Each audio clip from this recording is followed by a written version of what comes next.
Welcome to Jersey Justice, a civil law podcast that shares practical tips and stories about personal and workplace injuries. Join two of the brightest New Jersey injury attorneys, Gerald Clark and Mark Morris of Clark Law Firm, as they take you behind the scenes of justice and civil law. But first, a quick disclaimer. The information shared on this podcast is for general information purposes only.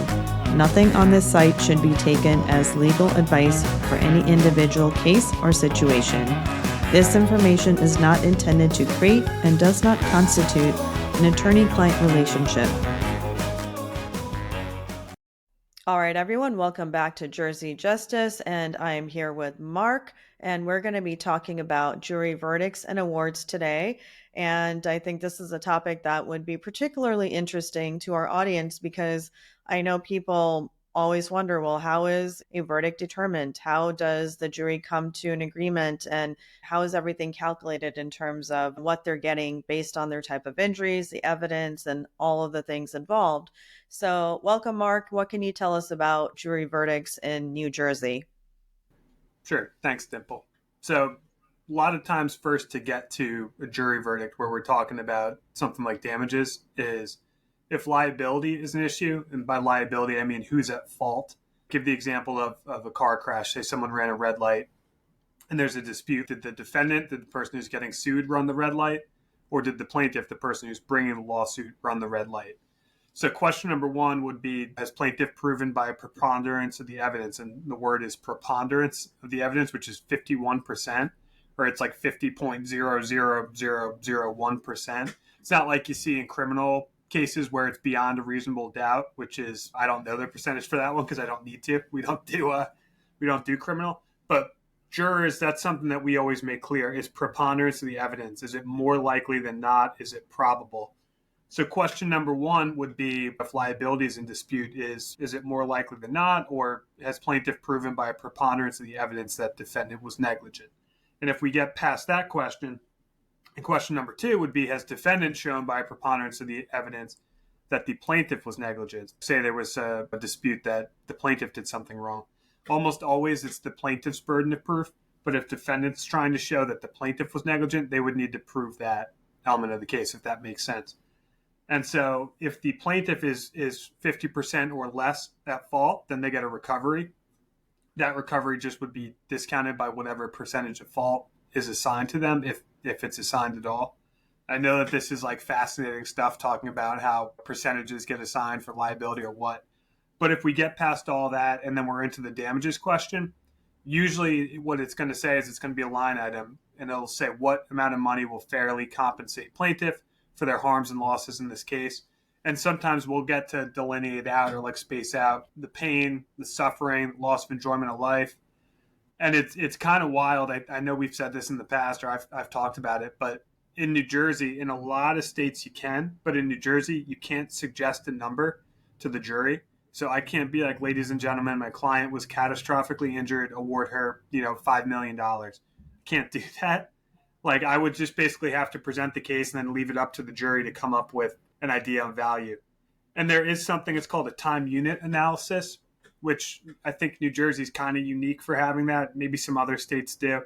But because we can't say, hey, this case is worth $5 million, I could do this time unit analysis, which is almost like a mathematical formula. And it's the only formula that's recognized. It's in the jury instructions. I'm not positive there's a court rule on it. I believe that there is. But we need to say from the beginning of the case, we need to let the beginning of the trial that we're going to use this time unit analysis. And what it is typically we would say something like, ladies and gentlemen, I'm not allowed to tell you a number in a case like this, but what you can do to come up with your verdict is take 1 hour of this person's life. Is it the morning when they wake up and they can't walk down the stairs because their ankle's in so much pain? Is it the kid's birthday party at the bowling alley and they're not able to bowl because they can't stand on their feet for too long? Is it 30 years from now when they're 70-something years old and their ankle is giving them issues? What's 1 hour of this person's life worth? Take any one of those hours, and then it just becomes a math formula. Take that 1 hour, there's 24 hours in a day, 365 days in a year. This person has, say they have 50 years left in their life. Once you come up with what that 1 hour is worth, you've reached your verdict. It's just about them plugging the numbers in. And the idea is with that, which is a fair system, but the idea is with that, if you actually isolate out each and every hour of someone's life who's gotten catastrophically injured, like many of our clients have, that's going to come out to a fair and just verdict. The defense is going to think it's going to be some huge number, but it's going to be a verdict that's designed to fairly compensate for someone for what they've been through. So it's kind of wonky that I'd love if, because we're kind of the experts, like clients will always ask, hey, what's my case worth? And by the end of the case, you kind of have a good idea on value. Haven't done this for a while, and just collectively too, a lot of us here will talk through cases and look at different databases to have an idea of value. So I might know how much, and I just used the example of an ankle injury. So I might know how much an ankle injury with surgery is worth, but I can't stand there and tell that number to the jury when we're on trial. So it's really up to the jurors' collective wisdom to come up with that number, at least when it comes to pain, suffering, loss of enjoyment of life. If there's objective things, say there's past lost wages, future lost wages, unpaid medical bills, future medical bills, that the jury can hear about. Like they can get those concrete numbers. But the idea is that if you're looking at a pie chart of damages, that one little slice would be for wages, past wages, future wages. Another tiny slice would be for medical bills. And then the big portion of the pie chart would be the pain, the suffering, the loss of enjoyment of life. Because the idea is with things like pain and suffering, like how do you put a dollar figure on that? And I just think, like, I had the flu like a week ago. And if someone was like, I'll give you $1,000 a day or $5,000 a day to be holed up in bed with a 100-something degree fever, I'd be like, no way. It's miserable. And that's the flu. I know you joke about like the man cold or whatever. Like it was kicking my butt. And we're talking about the flu. Everybody gets the flu at some stage in their life. If then you want to extrapolate that out and say someone's had major surgery on a body part, or they like the fusion in their neck or their back or like ankle, wrist, whatever, like, and they have pain from that to a certain degree every single day of their life for the rest of their life, like how the heck do you put a value on what that pain and suffering is worth? Because the idea is that when we're talking about someone's pain and suffering, their loss of enjoyment of life, if you've had a major surgery, a lot of doctors, people will tell you it's not going to get better as time goes on. It might stay the same, but it more likely than not, the progression of these injuries is it's going to get worse.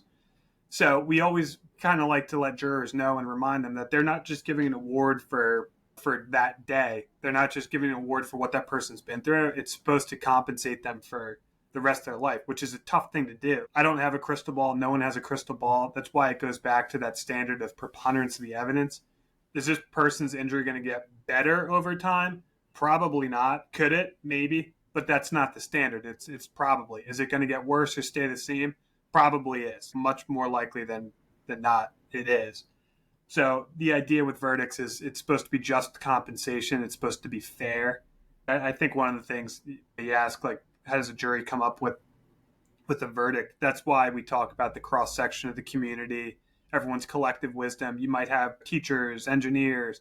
I had a jury one time where the foreperson was a giraffe trainer. A giraffe trainer? Giraffe trainer. We have a theme park like near us, and you just a lot of times, like we've talked about, it's people who are retired, but you do get some interesting professions on there, and that was by far the most interesting one. But so you get this kind of fair cross section of the community where one person might have an idea on money, like this is a lot of money. Someone else might have a different idea. This is a lot of money. And the idea is they deliberate, like it's jury deliberations where everybody's supposed to talk and have their voice heard. And they come up with a number that it's all we can do. And if I had a crystal ball and could tell you, hey, this case is going to come back with a jury verdict of this, I'd be on a beach somewhere, I don't know, doing consultations. But no one knows. That's why so many of these cases settle. That's why 98 probably plus percent of cases resolve, is because juries are very unpredictable. They could come back and award a lot of money in a case where, potentially the case could have settled for not as much money. Or they could come back and award $0 or very little money in a case where it seems like the person was really hurt and they deserved a lot more money than that. So it's really just trying to get fairness in an inherently unfair system, as kind of, I guess, dour as that sounds, but it just is what it is. And like I've said, like I've been impressed with jurors' attentions, their attentiveness. And at the end of the day, you just hope that they get it right, and you try and put on the best case that you can. Yeah, thanks for sharing that. And what's interesting about that is that when it comes to, so now it makes me think, okay, there's a jury, right? As lawyers, you have resources, you have experience, right? You have an idea of what these things settle for in the past based on an ankle injury or versus someone who had a spinal back injury, different types of injuries. As far as the jury goes, to come up with a number even, and they're deliberating, where are they getting their research from or information? Are they able to research past cases and settlements? Is that provided to them? Is it on their own? Are they just simply having conversations? So it's a big no-no to do any outside research when you're a juror. The judge will explain to you, hey, don't talk about the case until all the evidence is in. And then also don't do any independent research. Cases have gotten thrown out where, say, it's like a dispute about, we keep doing the traffic light. If a juror comes back and says that they went to the scene to try and figure out stuff, like that's a big no-no. That case could get thrown out. And it's the same thing. Like Google, the jurors can't go home and like Google what's an ankle injury case worth in New Jersey. That's a big no-no too. So a lot of times what it becomes is just a battle of the experts, because an expert, likely if it's an ankle injury, an orthopedic surgeon is going to present for our side, and they'll talk about these injuries, the nature and extent. Again, not how much it's worth, but maybe how much a future surgery would cost.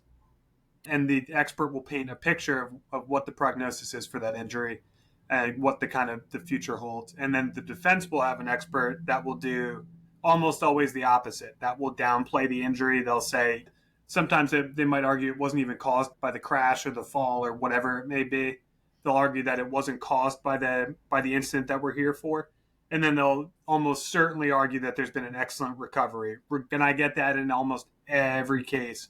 Like defense experts will not even have reviewed the films. Like I got a report where they didn't even review the medical records. They reviewed nothing.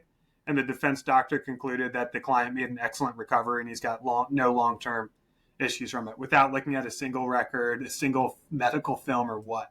So a lot of times it comes down to the battle of these experts, and jurors got to just decide who do they find more credible, like how much weight do they give to what our guy said, how much weight do they give to what the defense guy said. And that's really what these cases become. I think you talked about before the evidence, like how do we get the evidence to the jury, and what does the defense try and keep the evidence out? And it's not so much that the defense tries to keep the evidence out, it's that they take the same evidence that we're looking at and they try and get the jury to reach a totally opposite conclusion.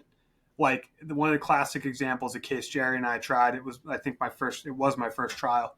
When we're here, this guy snapped I think it was his femur. His femur got broken in half, got ran over by a car, and it healed like this.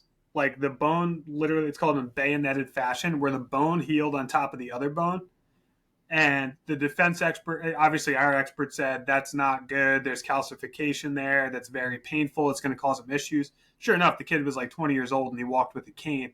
And the defense expert said, perfect anatomical alignment. There's zero issues with this. This is perfect anatomical alignment, no issues. So we're looking at the exact same piece of evidence, bone that healed on top of itself instead of like this. And our conclusion is that's a poor recovery. This person's going to have issues. And the defense conclusion is that's an excellent recovery. This person's going to have no issues. So in terms of how a jury's going to come up and evaluate a case, all we can do is put our evidence out there. If there's, a lot of times they call them specials, like if there's things like medical bills that weren't paid, if there's wages that we can get in front of the jury, like those specials, those hard and fast numbers are great. But the big number and the important number, not that those aren't important, but the one that the jury's got to come up with on their own is for the pain, the suffering, the loss of enjoyment of life. And that really comes down to a battle of the experts, the witnesses, and the attorneys, and how the case is presented and defended. Yeah, thank you for sharing all that. That's quite interesting. And I think that most people wouldn't realize that that's how it actually works and what's involved. That's how it actually works and that's what's involved. So thanks for sharing that. And my other question is, what happens if, like, let's say a case does go to trial, right? Because they can't settle, but the client's seriously injured. Let's say they were in an automobile accident, they're seriously injured. In the interim, are they able to get any type of award or money to help with their, let's say, bills for medical bills and things like that, or if it goes to trial, is it that they're just going to have to wait until the trial is finished and the outcome of the trial dictates what settlement they got or get? Yeah, so it depends on the type of case. Like if it's a workplace injury, say it's a construction case, and we do a lot of those. If it's a construction injury case, almost always there's going to be a workers' compensation case going as well, where they'll get a percentage of their wages paid. They'll get a percentage of the medical bills and stuff paid. But even though that's happening, the workers' compensation carrier puts a lien on the case where if there's a settlement or if there's a jury verdict, then the workers' comp carrier gets paid back like 2/3 of what they paid out. So it's nice that a lot of times too, but what we're talking about, like I say, it's nice, but the guys that get hurt in these construction cases that are getting workers' compensation benefits, or people that get hurt in the workplace, period, like that's not going to pay the bills. That's not going to be putting the food on the table because they're only making a percentage of what they would have made otherwise. And a lot of times too, it's people that all they've ever done in their lives is work construction. And when you get hurt, like we're talking, like we've got cases where guys fall 40 feet off a scaffolding, they get electrocuted, horrible injuries. Like, and if all you've been doing for work is construction and you have these injuries, you're not going to be getting back to that type of work. And it's tough to find a field where you don't really necessarily have other skills or marketable skills to get into. So a lot of guys get put back on like light duty, but what's light duty if you're working, say, as like a welder or something, or working like concrete? What's light duty? There's no such thing really as light duty in construction. So to answer your question is a lot of times people are just, you got to wait. And that's why it's such a balance of we want to move these cases, but at the same time, we got to make sure we have the full treatment picture and that we're not leaving any potential damages on the table. But so yeah, a lot of people, trials are it's all or nothing. Like there's not, okay, well, we got this person some money to hold them over and before the trial, like it's really all or nothing stuff. That's why it's so high stakes. And there's just a lot of work and a lot of effort that goes into it because like the only thing standing between these clients and $0 and as extreme as like potential being homeless or not being able to feed their families or what is like the job we did when we try these cases. So it always cracks me up. Like I'll watch sports and stuff and it's like insurance company commercials and they're all like trying to be your friends and they're like whatever little motto they have or what little like mascot. And it's these guys are doing everything they can to get people who deserve to get money. And I struggle with the word compensation because like compensation, it's if I get a bonus, it's wow, cool, I got my compensation. Like it's not like compensating these people. It's like trying to make them whole. It's not an award. It's just kind of trying to balance the scales. But so you see these commercials for all these insurance companies. And at the end of the day, everything they do in these cases is designed to pay out either $0, have a jury say the injured person gets $0, or have a jury come back with as little money as possible. So like the same way we're there fighting for our clients, like these insurance companies hide behind like all this tort reform stuff that we've talked about. And they've done such a good job of getting jurors already kind of thinking that everyone who files a lawsuit is just out to make a quick buck when it's like, I'm telling you, like I have never had a client that would trade the injury for the money. I just never have. The best jury verdicts we've ever gotten, like the best settlements I've ever had, that client would never take that money in exchange for the injuries that they've had and what they've been through. So, people get money before the jury decides the case. Typically, no. And if it's even with workers' comp, it's not a lot of money. You're never going to get like fair value and full value from even a workers' comp case. So almost always there's not going to be anything between the trial and the person having gotten hurt. Yeah, thank you so much for sharing that. And I think one of the things that a lot of people don't realize is that sometimes too, these trials and coming to an agreement and a settlement, it can take years. And I think that people don't understand why it takes that long. Maybe can shed a little bit light on what really happens. There's so many things that have to be done that that's normal. That's not like really abnormal for it to take sometimes a long time, especially if it's a more complicated trial. Maybe you can shed a little bit of light on that to educate the audience, because I think because they're not practicing law and they don't understand how everything works, it would be great for them to have a little bit more understanding on that part. So kind of from the time a crash or an incident or whatever it is happens, the clock starts to run on certain timelines. And the biggest one is that, say a crash happens November 20th, 2023. There's 2 years in New Jersey to file a lawsuit. And I'm just saying crash, like it's almost any personal injury action. You have a 2-year statute of limitations. And statute of limitations means that's the time period to file the case. And the idea is that you don't want claims to become stale. Like you want people to know their rights and not have something hanging out there in perpetuity where, 10 years from now, 15 years from now, you can file a lawsuit. There's exceptions to that. Sexual abuse cases are a big exception for an obvious reason where that's a much longer statute of limitations, but generally personal injury, it's 2 years.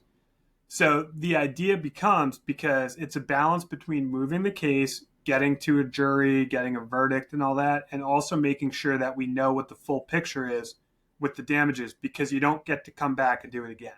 So say someone gets in a crash, like, I'll use the example like the neck. Say their neck's bothering them. It might start out, they might see their primary care physician, go see a chiropractor. Say that takes 2 months. They do 2 months of chiropractic, and then it's not getting better. So then they get referred to physical therapy or pain management, and then say they end up getting an injection 6 months down the road. And then that doesn't help, and then they get another injection 3 months later. We're now at 9 months out from the crash. And if we had just gone and filed that case right away, we probably wouldn't have a lot of that treatment in there. And then if the person's still treating, say they graduate to the injection's not working, they need a surgery. If we've moved too quickly, that surgery, it's going to be really difficult to make it part of the case. So it's a balance between giving enough time for the treatment to happen. And then there's also just a lot of just investigation and work that goes into these files. Like I'm using the example of a car crash, which is about almost always as simple as it would get in terms of like what happened. Like you'll get a police report. If it's a rear end hit, it's rare that liability is going to be an issue. Although more and more I'm seeing people say things like my foot got stuck on the car mat, or the thing accelerated and I was braking. Just people giving excuses, which is kind of disheartening, but it just is what it is. So as simple as something as simple as that, there's still a process then of getting like the insurance file, getting the property damage photos, stuff that all takes time. It's not like you send a letter, you make a phone call, and you have this stuff like right away. It's like you send an email to a staff member reaches out, does a letter, you sign the letter goes out. It's a few weeks before you get that. Like it's just, everything is just a process. So even with that 2-year statute of limitations, like that time goes quick. And then from the time then we file the case, there's a lot that's in our control and there's a lot that's not in our control. Experts are a huge part of any case, like getting a client in to see an expert. Like there's guys that are scheduling, experts that are scheduling like over a year out. And there's not a ton of people that do personal injury cases. There's not a lot of doctors that will testify. So it's not like we can just use a treating doctor. So balance between getting all the records in, balance between getting our client to the right expert. And then even when the case is all done, because we can move our file, and then the defense, like the insurance company's attorney on the other side, like they need to get stuff too to defend the case. So if they don't have their expert, the case is going to get pushed out. If they want to take a deposition or something, that someone's testimony, and they haven't scheduled it, they can make an application with the court to extend it out.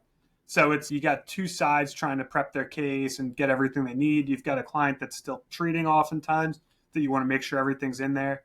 And then the judicial system itself is like still, I know we're like over 3 years later from COVID, but there's still just such a backlog of cases that didn't get tried for like almost 2 years, where I've got cases that are like 5 or 6 years old, just waiting for a judge. So it's a balance then of, even when the parties then are ready, it's like scheduling. Are the experts ready to come testify? Are the witnesses that you need lined up? Can they come testify? And then is there a judge available? And even if there is, then sometimes what happens is, say I have a trial somewhere else that's older, or defense has a trial at somewhere else that's older, then you get put back in the cycle. It just adds up. Like, wow. And you're doing this on hundreds of files. It's not like you've got one case. Like if you could work every case like it's your only file, that'd be great. But it's whack-a-mole of this file's hot, this file's hot. It's just really a lot of balancing. So even when you're ready, like another case that might be listed for trial, and then that case doesn't go. So it's just, there's so much that goes into moving cases forward. Like yeah. I've written out over the years like a linear progression of how these files go, and it is boop, boop, boop. It's never an A to Z thing. It's like A to A1 to A3 to A4 back to B to 1. Like it's just all over the map. Thanks. It's a complicated process, and I think you shedding light on the whole matter, I think that's great because now the audience understands why it can take time because it isn't just ABC, it's done. And there's so many different parties involved and people and things that have to be scheduled. And because of also the courts being backlogged, that makes sense. So thank you so much for sharing that. All right. So Jerry actually just popped back in, and we're going to get Jerry's perspective on how verdicts and awards are determined in New Jersey and see what he has to say about the matter because I know he's worked on lots of different trials in New Jersey. So maybe we could shed some light on that for the audience. Yeah, so basically, in a civil case, essentially what we're doing is we're trying to make up for the harms and losses that the plaintiff has suffered. So if a kid's playing stickball, I don't even know if kids play stickball anymore, but stickball is a game where you play, it's like baseball, and then you swing a bat like a wooden broomstick or something, and the kids play, and then they go and they hit the ball and it breaks the neighbor's window. Shouldn't the neighbor be compensated for that? Shouldn't someone pay for the window? That kind of thing. Or just take a more serious situation where, I don't know, someone causes a fire. Let's say someone's negligent and they cause a fire and it burns someone's house down. Shouldn't the person that burned the house down by their negligence pay for that? And if you didn't have a civil justice system, what would happen? Would the person go over there with a gun and put a gun up to their head and say, you better pay? So the idea with civil justice and juries is that it's civil. It's a civilized way to do it without violence, to resolve disputes, to resolve problems where someone has caused harm. So what we're trying to do at a trial when we represent the plaintiff is to basically get that burned house paid for, to get that broken window paid for. So in someone's life, they can get injured, personal injuries. If they're hit by a drunk driver or something, someone's minding their own business and gets slammed in the rear. Someone's working on a job site where the job site's not enforcing safety rules and gets injured. What we're trying to do is make up for the harms and losses from that. So that's what this is about. And that's what we're trying to get the juries to do, is to come up with a dollar amount that's fair compensation. And it depends on the case, how we do that and what we ask for. What the defendants typically do is they devalue the person, they devalue people, they devalue human values. They're more about like corporate values, like the bottom line is what generally we see that corporate America values. It doesn't necessarily value things like love and beauty, enjoyment of life, mobility, friendship, relationships, things like that we find that they don't really value. So in a trial, they're going to devalue those things. When someone's injured and they can't work, they're going to try to demonize the person and say that they weren't worth much anyway and they were a bad person. And many times they won't come right out and say that. They'll imply it with doctors and experts and make suggestions and kind of tap into the worst biases in people or the worst things that people will think. So that's the bottom line, is what we're trying to do, is we're trying to get people fair, to make up for the harms and losses, to get that broken window fixed, the broken window of someone's life fixed.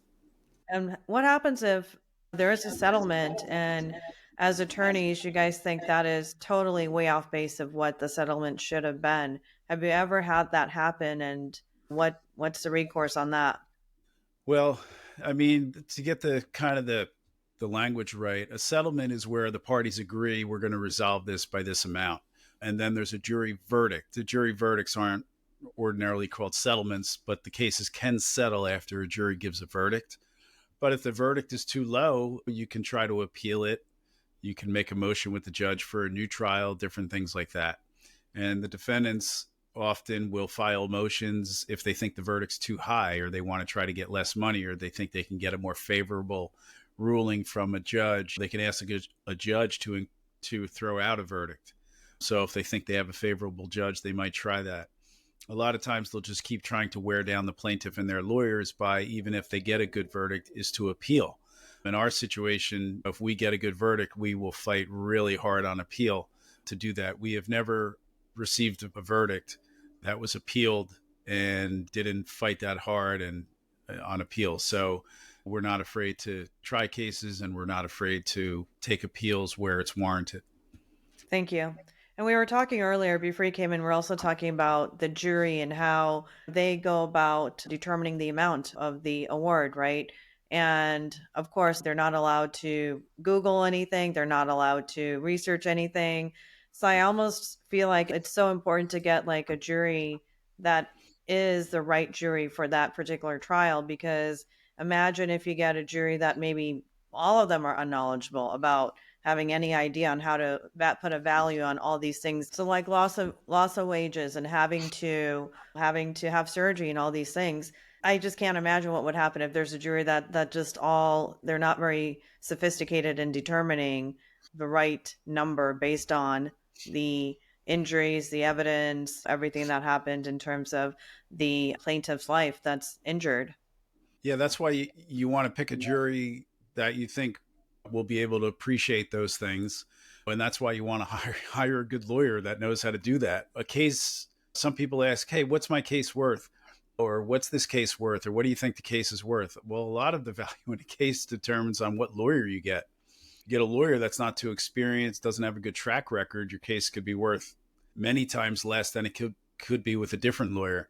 So you want a lawyer that's experienced in talking to juries and explaining to them the value of human life, the value of a happy life, the value of a mobile life. And there's a lot of technique to getting in medical bills and lost wages, past lost wages, future lost wages, future medical bills. There's a lot of technique, knowledge, legal know-how to get those things in. And then most importantly, there's a lot of techniques in talking to a jury about permanent life changes, about how you put a dollar amount on that to compensate for permanent life changes. Because Dimple, you're right. What's all that worth? And who do you get a college degree in that kind of thing, and how to award that? No, it's ordinary people. Yeah, and we're talking about the value of money. Like what might be a lot of money to one person may not be for the other person. So Mark and I were talking about that earlier on this episode, because it's all what's someone's perception of an award and money. And it may be different from one person to one person. Like someone, let's say, who's more white collar versus blue collar, I can see there being differences in the value of the dollar that they perceive as a lot of money, because I can just see that happening. Yeah, that's true. But then again, the white collar juror might be more inclined to agree with the corporation, whereas the blue collar might be more inclined to support the working person, the middle class person. So it all depends. Sometimes you can talk about, well, what's the minimum wage for pain? Some people are in pain, and then they're going to be in pain the rest of their life, and then you can calculate out how many hours that is and how many days, and ascribe a dollar amount to every hour, and then multiply it out. There's different kind of techniques and things that you can do for that. But that's what years of training comes with as an attorney, and experience, and what works and what doesn't work. The justice system is not perfect. The juries do not get it right all the time by any means. And like I said, so much has to do with the judge, the lawyers, and these experts. And you get these defense experts that get up there and they'll just misrepresent things about what happened. And there's a lot of techniques we do to prevent that, whether it be sending a nurse to the exam with the defense doctor, or videotaping it, or getting research on the defense doctor and showing how they say the same thing all the time and are paid millions of dollars by the defense industry, and exposing those things at trial and knowing how to do it in a legally admissible way. So there's just so much that goes into it. You got to pick the right lawyers, the bottom line. Yeah. And Mark and I were also talking about how there's so much involved, and especially everything that has to be done, that it can take a while to settle a trial. It can take a while because there's so many moving components, especially like how many people are involved, arranging, okay, when can the expert witness come? When is the judge available? All these things. So we thought it was a great idea to shed some light on that for our audience, because people sometimes, I see they'll put on social media, oh, it took them that long to settle the case, but they don't really know because they're not practicing law, right? So I think that only lawyers know what it really takes behind the scenes. All right, everyone, thanks so much. And if you guys have questions, send them to questions@jerseyjusticepodcast.com. And we will see you next time. Share this out with your community. And there you have it, folks. Another episode of Jersey Justice Podcast. If you're loving what you're hearing, it's time to hit that subscribe button on Apple, YouTube, and Spotify podcasts. And don't forget to leave us a review online. Share this podcast with your friends and become their legal hero. Dive into more episodes at jerseyjusticepodcast.com or clarklawnj.com and check out our show notes for more information. If you're navigating legal issues and need a guiding light, we're just a phone call away. Call us at 1-877-841-8855. Again, 1-877-841-8855. Until next time, Jersey Justice Warriors, stay empowered and informed.